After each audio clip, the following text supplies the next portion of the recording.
Pang-apat na harvest na namin ito ng pinya sa paso. Sa 4 na pinya na tinanim ko nga ay nagbibigay talaga siya lahat ng bunga sa amin. Nahiya pa nga humarap si Bunso dahil butas ang kanyang shorts.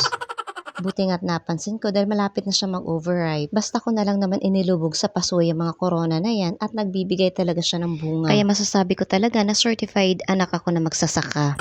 Binalatan ko na siya kaagad dahil excited na yung dalawa kong mga anak. Tinanong na naman ako ni Bunso kung bakit daw hindi siya kasing laki ng mga pinya na nabibili namin sa palengke. Ikaw ba naman itanim sa paso na may kakaunting lupa lang at hindi pa nadidiligan kung lalaki ka ba? Ang sabi ko ay magpasalamat na lang kami at binigyan nga kami ng bunga at hindi madamot sa amin ang aming mga pananim. At dahil inggitero nga si Bunso, ayun at itinanim na naman niya ang corona na aming nakuha. Tingin ko nga kay Bunso ay certified apo din siya na magsasaka.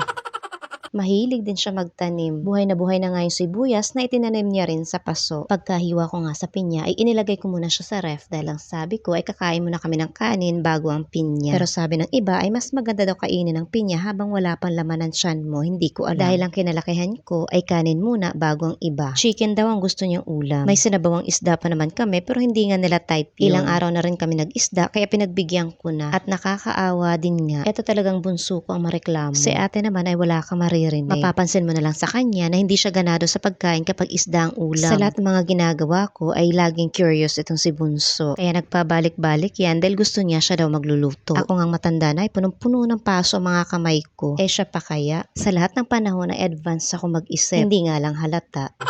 Yung mga what ifs baga. What if hahayaan ko siya magluto at natapunan ng kumukulong mantika, may babalik ko pa ba? What if hinahayaan ko siya magluto at natalsika ng mantika ang mata? Gagastos ka na naman dahil ibibili mo siya ng gamot. At ang worst pa nga dyan ay kung dadalhin mo siya sa ospital. Mga ganong senaryo talaga lagi ko naiisip. Nag-overthink yan. Kapag kaunting mantika lang ang nilalagay ko ay binabaliktad ko siya ng binabaliktad. Di naman crispy. Kaya naman nag-react siya. Dahil hindi pa nga naman ganun ka-brown ay binabaliktad ko na. All in all, siyam na baliktad yan. Hilong-hilo sa akin ang mga niluluto ko kapag kaunti lang ang mantika na nilalagay ko. Di pa nga nakontento sa upuan at pumatong talaga siya sa lababo. Dahil gusto nga niya makita kung paano ang ginagawa ko. Bantay sarado din siya dahil gusto nga niya crispy. Aba, hindi din naman ako papayag na hindi yan magbabrown. Kaya nga yan nalalamog kakabaliktad ko dahil sinisigurado ko na luto ang bawat sides. May naalala nga pala ako sa kwentong pinya. Yung pinakaunang harvest namin ay may nag-comment. Ipakita ko raw yung paso na pinagtaniman ko dahil hindi daw siya naniniwala. Nung na-replyan ko na siya with picture ay hindi na siya sumagot. Matandang lalaki pa lang nag-comment nun. Tingin ko tuloy sa kanya ay may trust issue siya. At naisip ko nga na baka niloloko siya ng mga taong nakapaligid sa kanya palagi.